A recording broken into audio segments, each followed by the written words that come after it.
नमस्कार, मैं हूं अंकुर और आप देख रहे हैं सत्य हिंदी का न्यूज बुलेटिन। एक नजर अब तक की सुर्खियों पर। भारतीय विदेश मंत्रालय ने रूस यूक्रेन जंग में भारतीय नागरिकों की मौत और लापता लोगों के बारे में बयान देते हुए कहा है कि रूसी सेना में काम कर रहे 12 भारतीय नागरिकों की मौत हो गई। विदेश मंत्रालय के प्रवक्ता रणधीर जायसवाल ने कहा कि विनील बाबू की मौत बेहद दुर्भाग्यपूर्ण है। हमारा दूतावास रूसी अधिकारियों के साथ संपर्क में है ताकि उनके पार्थिव शरीर को जल्द से जल्द भारत लाया जा सके। उन्होंने कहा कि एक और घायल व्यक्ति हैं जिनका इलाज मॉस्को में चल रहा है। उम्मीद है कि इलाज पूरा होने के बाद वो जल्द ही भारत लौट आएंगे। उन्होंने जानकारी देते हुए बताया कि आज तक 126 मामले सामने आए हैं। इन 126 मामलों में से 96 लोग भारत लौट आए हैं और उन्हें रूसी सेना से छुट्टी दे दी गई है।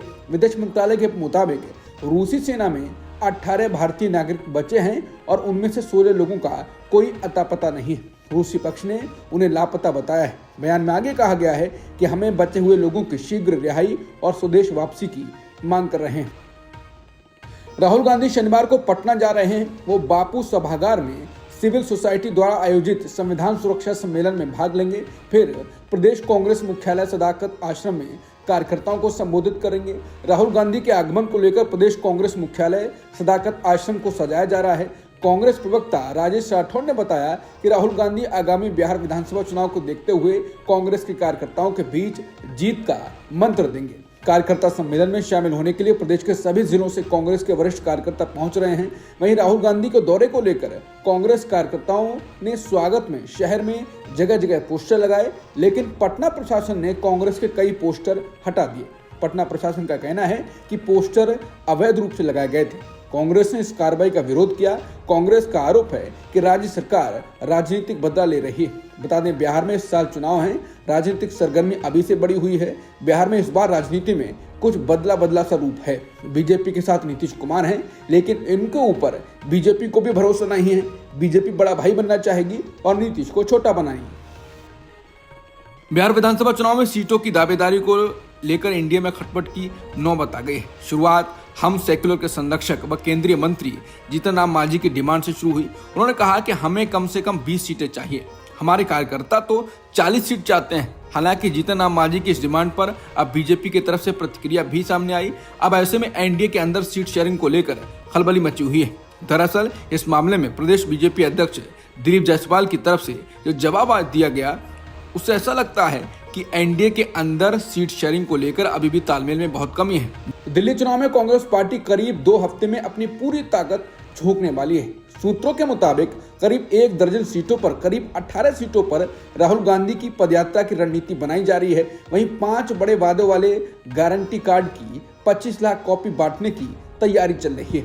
इन 18 विधानसभा सीटों को कवर करने की संभावना है, जहां कांग्रेस ने प्रभावशाली नेताओं को टिकट दिया है, जिसके बाद लोग कह रहे हैं कि कांग्रेस के लिए ये गेम चेंजर हो सकता है। कांग्रेस अपनी बात को घर घर तक पहुंचाने वाली है। अरविंद केजरीवाल ने बीजेपी को घोषणा पत्र को आम आदमी पार्टी की नकल बताया। केजरीवाल ने कहा कि बीजेपी का संकल्प पत्र नहीं है, बल्कि केजरीवाल पत्र है कि दिल्ली में केजरीवाल की सभी योजनाओं को जारी रखेंगे। बीजेपी का कहना है कि केजरीवाल वाले सारे काम करने के लिए बीजेपी को वोट दो। केजरीवाल ने कहा कि केजरीवाल वाले सारे काम तो केजरीवाल ही ज्यादा अच्छे करेगा, फिर कोई बीजेपी को वोट क्यों देगा। दिल्ली विधानसभा चुनाव के लिए बीजेपी ने अपना घोषणा पत्र जारी कर दिया है। पार्टी के राष्ट्रीय अध्यक्ष जेपी नड्डा ने बीजेपी के संकल्प पत्र को जारी किया। भाजपा अपने घोषणा पत्र को संकल्प पत्र कहती है। जेपी नड्डा ने कहा कि अभी की सरकार जो जन कल्याण की योजनाएं चला रही है, उसे हमारी सरकार बनने पर जारी रखा जाएगा। जेपी नड्डा ने महिलाओं के लिए बड़ी घोषणा करते हुए कहा कि महिलाओं को महिला समृद्धि योजना के तहत हर महीने 2500 रुपए मिलेंगे। वहीं होली और दिवाली के मौके पर एक मुफ्त सिलेंडर दिया जाएगा। इसके अलावा जेपी नड्डा ने कहा कि एलपीजी पर 500 रुपए की सब्सिडी भी दी जाएगी। अगर दिल्ली में बीजेपी की सरकार बनती है तो गर्भवती महिलाओं को सरकार की ओर से 21,000 रुपए और न्यूट्रिशनल पैक भी दिया जाएगा। इसके अलावा जेपी नड्डा ने बड़ी घोषणा करते हुए कहा कि अगर दिल्ली में बीजेपी की सरकार बनती है तो आयुष्मान भारत योजना को भी दिल्ली में लागू किया जाएगा। इसके अलावा उन्होंने कहा कि 5 लाख रुपए की एडिशनल स्वास्थ्य बीमा दिल्ली सरकार की ओर से यहाँ के नागरिकों को दी जाएगी। बता दें, बीजेपी ने महिलाओं के लिए खुलकर योजनाओं का वादा किया है और अभी एक सर्वे के मुताबिक अगर बीजेपी महिलाओं के लिए अच्छी स्कीम का वादा करती है और जनता को समझाने में कामयाब होती है तो आम आदमी पार्टी पिछड़ भी सकती है। हालांकि अब देखना होगा कि बीजेपी क्या इन योजनाओं पर लोगों को भरोसे में ले पाएगी। दूसरा, टाइम्स नाउ जेवीसी सर्वे के मुताबिक अगर कांग्रेस का रेवड़ी कार्ड जनता में ज्यादा प्रचारित होता है तो आपको हार सकती है और भाजपा की जीत की संभावना बढ़ सकती है।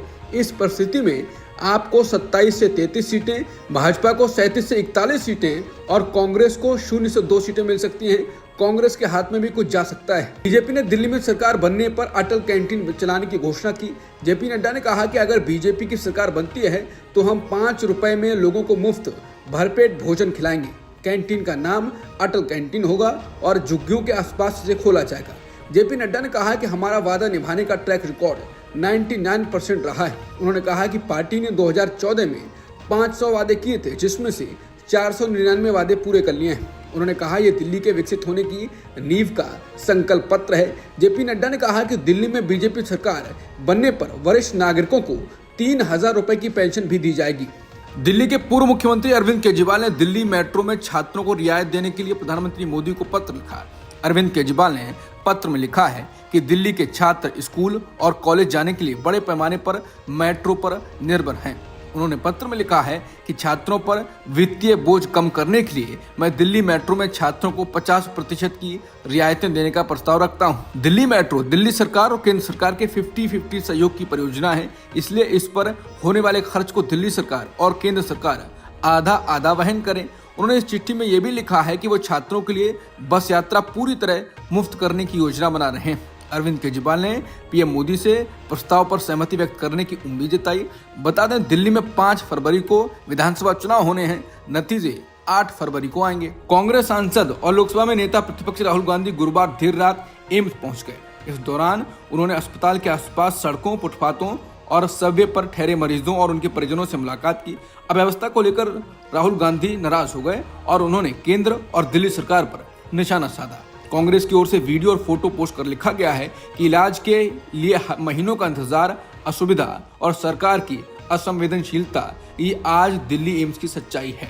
हालात ये हैं कि अपनों की बीमारी का बोझ लिए दूर दराज से आए लोग इस ठिठुरती सर्दी में फुटपाथ और सबवे पर सोने को मजबूर हैं। आज नेता विपक्ष राहुल गांधी ने इलाज का इंतजार करते हुए उन मरीजों से मुलाकात की, उनसे बात की और उनकी समस्याएं सुनी, परेशानियां सुनी। कांग्रेस ने आगे कहा, दूर दराज से इलाज के लिए आए लोग यहाँ सड़कों, फुटपाथ और सबवे पर सोने को मजबूर हैं। मोदी सरकार और दिल्ली की सरकार ने इन्हें अपने हाल पर छोड़ रखा है, अपनी जिम्मेदारी से मुंह मोड़ रखा है। सैफ अली खान पर हमला करने के मामले में हिरासत में लिए गए संदिग्ध को कुछ घंटे बाद ही रिहा कर दिया गया। पूछताछ के लिए संदिग्ध को शुक्रवार सुबह बांद्रा पुलिस थाने लाया गया।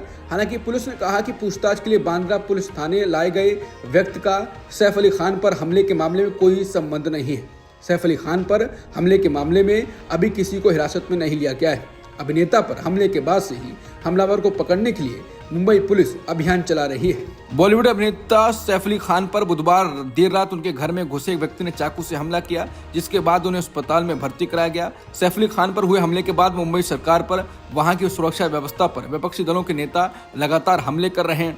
सैफ पर हुए हमले पर एनसीपी शरद पवार गुट की नेता सुप्रिया सुले ने प्रतिक्रिया दी। सुप्रिया सुले ने कहा कि सैफ अली खान पर हुआ हमला बहुत चिंताजनक है, उनका परिवार बहुत घबराया हुआ है। उन्होंने कहा कि सैफ अली खान जी ने अपने बच्चे को बचाने के प्रयास किया, जिसमें वो घायल हुए, अभी अस्पताल में हैं और सुरक्षित हैं।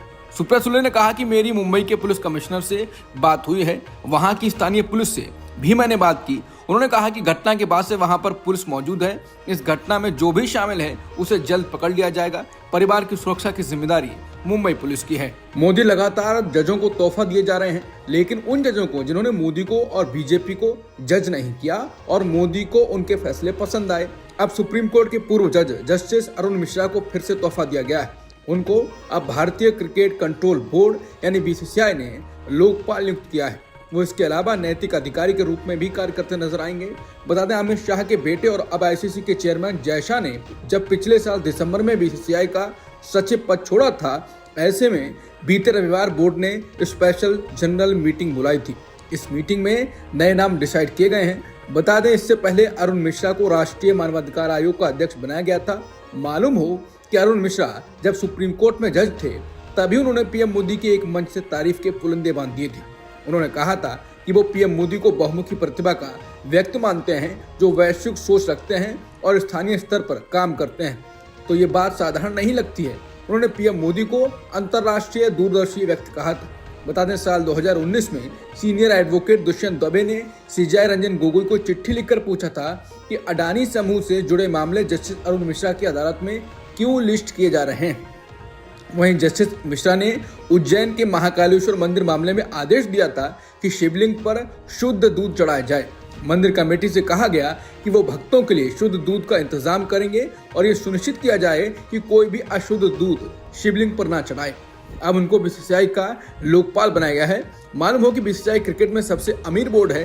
पहले जय शाह इसके सचिव थे और अब वो आईसीसी के चेयरमैन हैं। प्रयागराज में विश्व हिंदू परिषद के एक कार्यक्रम में मुसलमानों को कठमुल्ला और बहुत कुछ कहने वाले जस्टिस शेखर यादव अपने बयान पर कायम हैं। ये बात उन्होंने इलाहाबाद हाईकोर्ट के चीफ जस्टिस को लिखकर कही है। उन्होंने मुख्य न्यायाधीश को पत्र लिखकर कहा कि वो अपनी टिप्पणी पर कायम हैं। उनकी टिप्पणी न्यायिक आचरण के किसी भी सिद्धांत का उल्लंघन नहीं करती। बता दें, सीजेआई खन्ना ने इलाहाबाद हाईकोर्ट के चीफ जस्टिस अरुण भंसाली से लेटेस्ट अपडेट मांगी थी। इसके बाद जस्टिस भंसाली ने जस्टिस यादव से कॉलेजियम से मुलाकात के बाद इस मुद्दे पर स्पष्टीकरण मांगा था, जिसके बाद उन्होंने लेटर लिखकर जवाब दिया। इसमें साफ तौर पर कहा गया कि वो अपने बयान पर कायम हैं। सूत्रों के अनुसार जस्टिस यादव ने अपने जवाब में दावा दिया कि उनके भाषण को निहित स्वार्थ वाले लोगों द्वारा तोड़ मरोड़ कर पेश किया जा रहा है। यूपी के पूर्व सीएम और समाजवादी पार्टी के मुखिया अखिलेश यादव ने योगी सरकार पर फर्जी आंकड़े पेश करने का गंभीर आरोप लगाया। प्रयागराज में महाकुंभ मेले को लेकर अखिलेश यादव ने कहा कि सरकार द्वारा प्रस्तुत आंकड़े पूरी तरह से मनगढ़ंत हैं। उन्होंने एक प्रेस कॉन्फ्रेंस में कहा कि सरकार का हर आंकड़ा फर्जी है, यहाँ तक कि कई ट्रेनें खाली जा रही हैं, लेकिन सरकार इन्हें भरा हुआ दिखा रही है। अखिलेश ने दावा किया कि गोरखपुर जाने वाली ट्रेनें भी खाली जा रही हैं, जिससे सरकार की भरोसेमंदी पर सवाल खड़े होते हैं। महाकुंभ के अलावा अखिलेश यादव ने सरकार की आर्थिक नीतियों पर भी निशाना साधा। उन्होंने कहा कि नोटबंदी और जीएसटी जैसे कदमों ने देश की अर्थव्यवस्था को पूरी तरह प्रभावित किया है।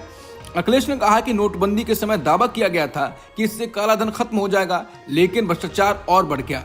इसके बाद जीएसटी ने व्यापारियों की कमर तोड़ दी। उन्होंने कानपुर का उदाहरण देते हुए कहा कि वहां के व्यापारी अब शहर छोड़ने पर मजबूर हो गए हैं। पीएम मोदी के 5 जनवरी 2022 को फिरोजपुर दौरे के दौरान सुरक्षा चूक एक बार फिर सुर्खियों में है। कोर्ट ने फिरोजपुर जिले के भारतीय किसान यूनियन क्रांतिकारी और क्रांतिकारी पेंडू मजदूर यूनियन के 25 सदस्यों के खिलाफ गिरफ्तार वारंट जारी किया है। बता दें, पीएम की सुरक्षा में सेंध का यह मामला 3 साल पुराना है। जब पीएम मोदी 5 जनवरी 2022 को पंजाब के फिरोजपुर दौरे पर थे, उस सड़क के रास्ते से जा रहे थे। किसानों का अपराध यह है कि वो प्रदर्शन कर रहे थे और प्रदर्शन के कारण पीएम मोदी का काफिला रुका रहा। इसके बाद अब हत्या के प्रयास का मामला दर्ज किया गया है। बता दें, पीएम मोदी ने काफिला रोकने के बाद अधिकारियों से बठिंडा एयरपोर्ट पर लौटकर कहा कि अपने मुख्यमंत्री को धन्यवाद कहना कि मैं बठिंडा हवाई अड्डे तक जिंदा लौट पाया। अब इस मामले में हत्या के प्रयास के अलावा कई धाराओं में मामले दर्ज किए गए हैं। एफआईआर में 26 लोगों के नाम हैं, जिनमें बीकेओ क्रांतिकारी के महासचिव बलदेव सिंह जीरा, लखविंदर सिंह, अवतार सिंह, ज्ञान सिंह और दूसरे यूनियन सदस्य और क्रांतिकारी पेंडू मजदूर यूनियन से जुड़े किसान शामिल हैं। आरोपियों में से एक मेजर सिंह की मौत हो चुकी है, जिसके चलते 25 लोगों के खिलाफ गिरफ्तारी वारंट जारी हुआ है। जिसके बाद लोग सवाल उठा रहे हैं कि पंजाब में आम आदमी पार्टी की सरकार है और अब 3 साल बाद किसानों पर एफआईआर दर्ज की गई है। लोगों का कहना है कि किसान नेता जगजीत सिंह डल्लेवाल आमरण अनशन पर हैं, 50 दिन से ज्यादा हो चुके हैं और आप सरकार में एफआईआर दर्ज होती है। लोग कह रहे हैं क्या आप और बीजेपी एक हैं? मोदी के सामने आने वाले किसानों को गिरफ्तार किया जाएगा। 2 बार के ओलंपिक पदक विजेता निशानेबाज मनु भाकर को शुक्रवार को राष्ट्रपति भवन में राष्ट्रपति द्रौपदी मुर्मू ने मेजर ध्यानचंद खेल रत्न पुरस्कार दिया। पुरस्कार मिलने के बाद न्यूज एजेंसी एनआई से बातचीत करते हुए मनु भाकर ने कहा कि भारत का सबसे प्रतिष्ठित पुरस्कार पाना मेरे लिए इस सम्मान की बात है। उन्होंने आगे कहा कि इससे मुझे भविष्य में और ज्यादा मेहनत करने और देश के लिए और ज्यादा मेडल जीतने की प्रेरणा मिलेगी। पूर्व प्रधानमंत्री इमरान खान और उनकी पत्नी बुशरा बीबी को शुक्रवार को अल कादिर ट्रस्ट मामले में दोषी ठहराया गया। इसमें पीटीआई संस्थापक को 14 साल और उनकी पत्नी को 7 साल की जेल की सजा सुनाई गई। जज नासिर जावेद राना ने अडियाला जेल के एक अस्थायी कोर्ट रूम में फैसले की घोषणा की। ये फैसला इससे पहले 3 बार टल चुका था। गजा की सिविल डिफेंस एजेंसी के मुताबिक बुधवार रात को युद्ध विराम समझौते के ऐलान के बाद से इजरायली हमलों में गजा पट्टी में 100 से ज्यादा लोग मारे गए हैं। प्रवक्ता महमूद बसल ने बताया कि 27 बच्चों और 31 महिलाओं सहित 101 लोग मारे गए हैं और 264 से ज्यादा घायल हुए हैं। उन्होंने बताया कि कल रात उत्तरी गजा के अल जुर्र इलाके में एक घर पर इजरायली हमले में 9 लोग मारे गए और कल मध्य गजा में एक घर पर इजरायली हमले में 5 और लोग मारे गए। फिलिस्तीनी न्यूज एजेंसी वफा के मुताबिक शुक्रवार सुबह भी गजा पट्टी के कई इलाकों में बमबारी जारी रही। अब तक की खबरों में इतना ही। बाकी खबरों के लिए बने रहिए सत्यहिंदी.com के साथ।